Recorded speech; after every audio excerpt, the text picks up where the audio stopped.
নিজের এলাকায় আজ অনেক দিন পর প্রাণ জুড়ানো বৃষ্টির পরে রোদ উঠেছে, কিন্তু রাস্তাঘাটের অবস্থা একদমই খারাপ হয়ে গিয়েছে।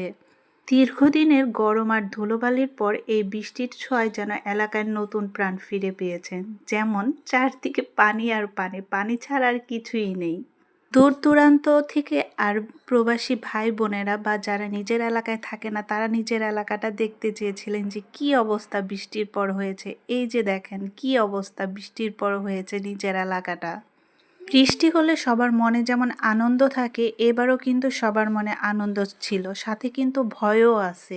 কারণ এবারের বৃষ্টিতে চারদিকে পানি আর পানি, পানি ছাড়া কিন্তু কিছুই দেখা যায় না এবার এলাকার মধ্যে।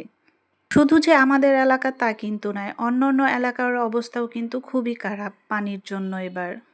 আপনি এলাকায় যেদিকে যাবেন সেদিকে শুধু পানি আর পানি দেখতে পারবেন, কারণ এলাকা এখন পানিময় আর পানিময় হয়ে গেছে।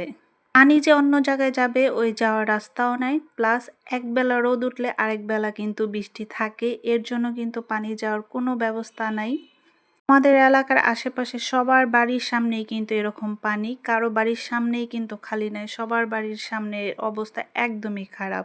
এই পানি ভেঙেই কিন্তু সবার হাট বাজার স্কুল কলেজ যাবতীয় যত ধরনের কাজ আছে সব ধরনের কাজই করতে হচ্ছে, কিছুই করার নেই, কারণ সব দিকেই পানি, চারোদিকেই পানি।